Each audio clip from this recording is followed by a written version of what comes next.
Okay, good morning.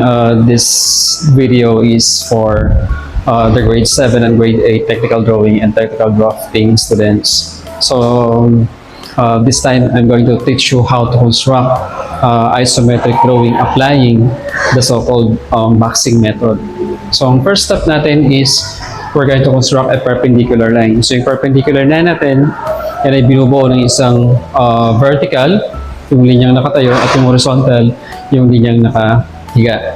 Okay, so after constructing your perpendicular line, next is we're going to project 30 degrees papunta sa kanan, papunta sa kaliwa. So if this is your triangle, ito yung tinatawag natin 30 by 60 degrees triangle. So bakit tinawag na 30 by 60? So pag ganyan ang position ng triangle natin, this angle measures 30 degrees. Yung kabila, ito yung 60 degrees, kaya siya tinawag na 30 by 60. So again, if this is the position of your triangle, ito yung 30 degrees natin. Pag binaliktad ko ng ganyan, 30 degrees pa rin yan. Okay, kung sa kabila, ito yung magiging 30 degrees ninyo. Okay, pag binaliktad ko yan, same pa rin yan na 30 degrees. So pareho lang sila. Okay, so again, we're going to project 30 degrees from this corner. Project tayo ng 30 degrees. And then, sa kabilang side, we're going to project 30 degrees. So this is what we call your isometric axis. So kahit anong object yung gagawin ninyo, lagi kayo mag-umpisa sa axis na yun. Okay? And the next step natin is we're going to identify the given measurement or given dimension. So ano yung tinatawag nating dimension? We're talking about the length, height, and width. So kailangan identify natin yung length, height, and width dito sa object natin. Okay? Asan kaya dyan yung length? Asan kaya dyan yung width? At asan yung height? So unahin natin yung height. Obviously, pag height is eto kagad yun. Yung taas ng object. Okay? And then, this will be your length. So ang turo ko kasi sa mga estudyante ko para hindi na sila nalilito. Pag nasa kaliwa, that is your length. Pag nasa kanan, that is your width. Ayan. Because there are some cases na yung ibang artists, kung ano yung mahaba dun sa object, yun yung ginagawa nilang length. Which is tama din naman. Pero sa amin, para hindi na nalilito nga yung mga bata, pinifix namin. Maiksi man or mahaba, basta pag nasa length, pag nasa kaliwa, that is your length. Pag nasa kanan, that is your width. Okay? Ngayon, identify na natin asan yung length, height, and width. So we're going to transfer that length, height, and width dito sa isometric axis natin. So let us go first with yung tinatawag nating overall or size dimension. Kasi kung titignan natin yung object na to, marami kayong makikitang measurement.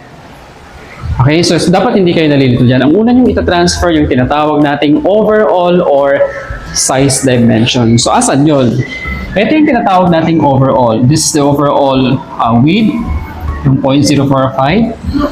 This is the overall length, 0.04. And this is the overall height, yung 0.045 natin. So yan yung una muna na yung itatransfer. So wag nyo munang iintindihin yung iba pang measurement na nandyan sa object natin.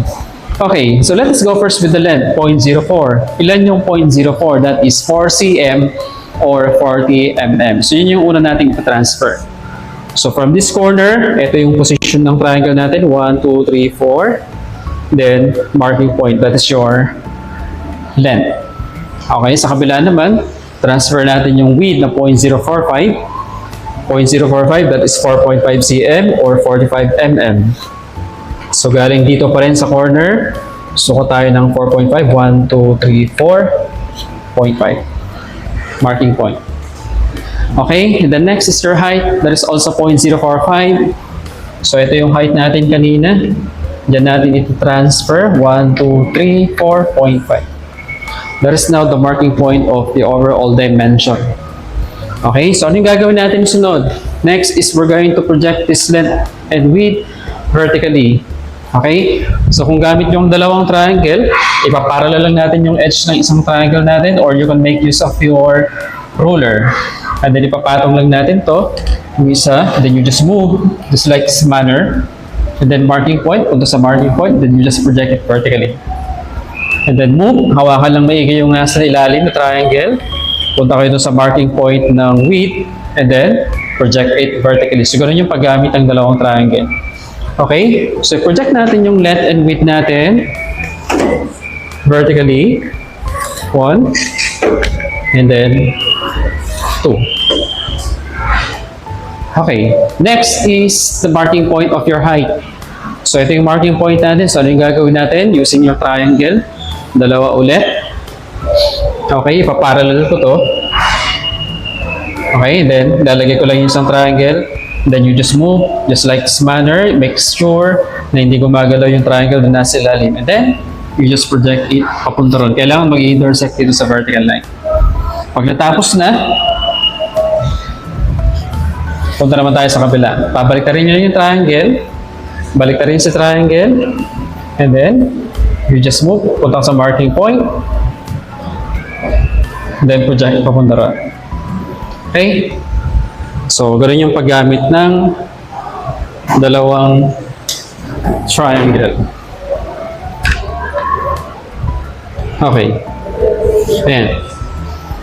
Okay, after projecting your height, as you can see, nagkaroon siya ng point of intersection 1, then point of intersection 2. So take note, intersecting point coming from left will be projected papunta sa kanan. Intersecting point galing sa kanan will be projected papunta naman sa left. So mag-intersect, magsasalubong yung dalawang yan. Okay? So, let's assume na meron akong isa pang triangle sa ilalim and then intersecting point. Ito yung intersecting point. Since ang location niya nasa kanan, project natin papunta sa kaliwa.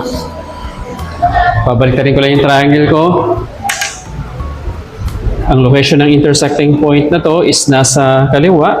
So, ipo-project natin siya papunta sa kanan. So, this is now your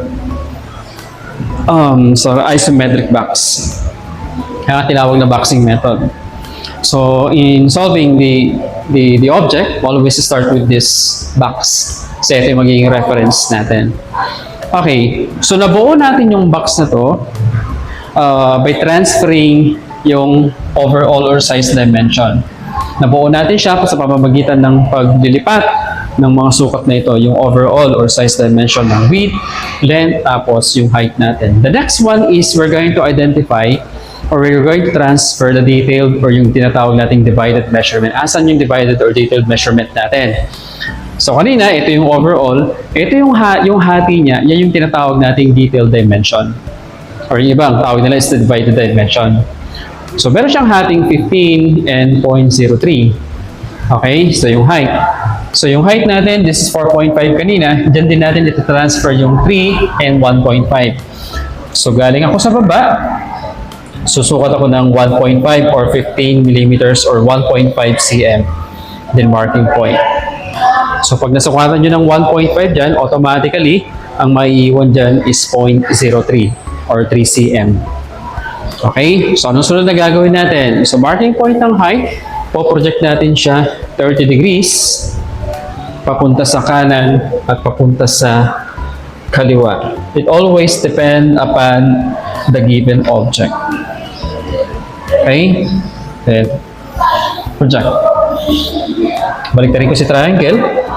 Punta ako sa kabila. So then, you just move. See to 8 na hindi nagagalaw yung triangle sa ilalim. And then, project. Okay na ako sa height. Okay na tayo sa divided height or detailed height. Next is the width. So yung width natin is meron siyang divided measurement na 0.01, 0.025, tsaka 0.01. So yun ita-transfer natin. Ito yung 4.5 natin na width kanina. So galing dito, sukat kayo ng 1. Then galing ka sa dulo, sukat ka ng 1. So automatically, ang maiiwan dyan is 2.5 cm. So anong gagawin natin sa marking point? So based dito sa given object, so ito yung sinusolve natin. So try natin i-project yung marking point ng 0.01 vertically. So pag nag-intersect dito sa part na to, stop na kayo. Okay? And then yung isa na 0.01, as you can see, ang projection lang niya is hanggang dito lang.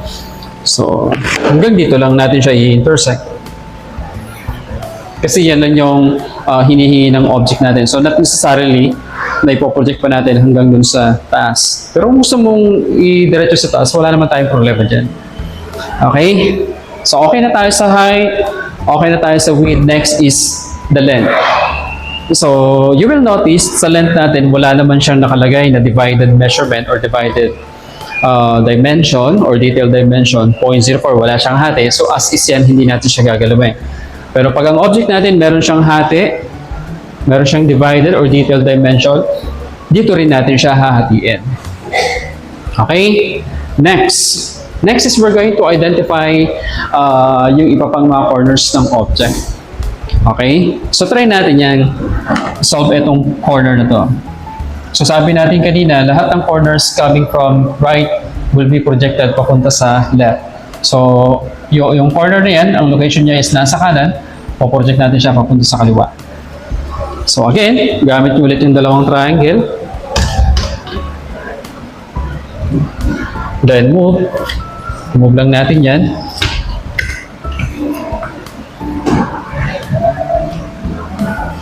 Okay, and then project. Okay, so meron pang isa, itong line na to. So you just move your triangle just like this manner. So kailangan umabot tayo doon sa taas. Ayan. So kunwari na lang, andyan yung isang triangle ko sa ilalim, and then project. That's it. Okay, and then the next one is we're going to solve this line, etong line na to. So yung corner na to is eto siya. So ang location niya nasa left. So po-project natin yan papunta sa kanan. Sige. Try kong gumamit lagi ng dalawang triangle para mas makita nyo yung posisyon ng dalawang triangle. So yan lagi yan. So again, see to it na hindi nagagalaw yung ilalim kasi pag nagalaw yan, automatically tabingi yung kalalabasan niya. Then, you just project. That's it. Okay? And sunod na gagawin natin is this incline line. You just connect this corner, papunta doon. And then this corner, papunta naman sa kabila. So, ito yung dalawang yun. Okay? 1 and 2. Okay? O, ayun na yung object natin. Then, pinakahuling gagawin natin is darken all the object line. So, in darkening the object line, kailangan maayos, kailangan pantay yung linya, kailangan maayos yung line works. So, dahan-dahan lang using your soft pencil, and then yung pencil point niya, of course, kailangan hindi siya matulis. So, darken. Darken.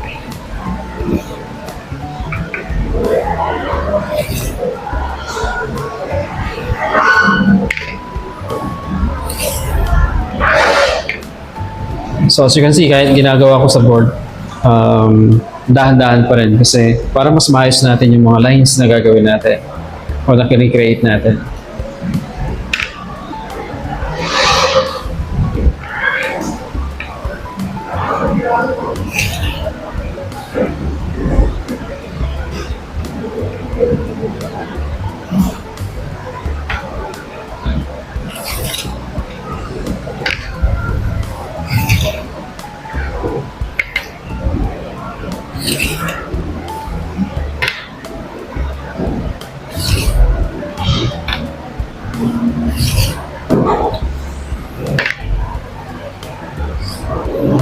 Okay, so yun yung object natin. Again, this is your object. The isometric drawing applying the boxing method.